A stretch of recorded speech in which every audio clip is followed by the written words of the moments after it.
The Psalms we skip, Day 4, Footprints in the Sea. On the nights when only memory is left to pray with. The psalm carries a name, Asaph. He led the singers at the temple, the chief musician in David's day, the voice the whole gathering knew by heart. Tonight, Asaph is awake at 3 in the morning. His hand is stretched out, the old way of begging God for help, and it won't get tired. He says the word God, and the word won't soften him. He searches his own spirit all night, too troubled to speak. Then come the questions, 6 of them in a row, with no one answering. Has God's steady love stopped forever? Has God forgotten to be kind? Has God in anger shut off his mercy? Are the promises over for good? The questions don't get answered. What happens instead, and the psalm doesn't pretend otherwise, is that Asaph starts to remember. He remembers what God did long ago, the waters that split apart, the way Moses and Aaron led a whole people through a sea whose floor no one would ever see again. There are nights when prayer isn't a pose you choose, but a shape you can't climb out of.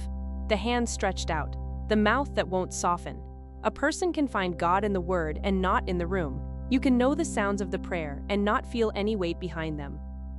The strange thing is that this psalm doesn't wrap up the way a sermon would. The questions stay unanswered. No voice from the sky says, "Child, I'm here, I'm holding you." Instead, Asaph reaches back, past the silence and the present, to the place where the walls no longer feel too close, and he finds an old story, the Red Sea, a people led through a hallway of standing water, a way out that left no trace once the flood closed back in behind them. This isn't a consolation prize. It may be what real comfort looks like when you're too tired to take in anything new. You go back to a story you trusted before, and you let an old kindness do the work tonight that the present can't do. Memory becomes the room you can pray in, when the room you're actually in has grown unbearable.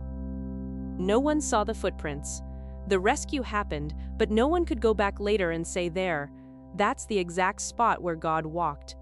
The way through was real, and the proof of it is gone.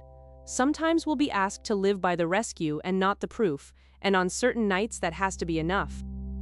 Listen to these words from Psalm 77, verses 19 and 20.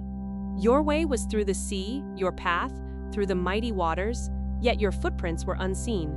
You led your people like a flock by the hand of Moses and Aaron. God who walked through water and left no track, I'm awake again. My hand is out and the room is quiet. I can't find you in the present tonight, so I'm going back to the old story, the one where you brought a frightened people through. Let the memory hold me while the questions go unanswered. Let me believe in the way through, even where I can't see the footprints. Amen.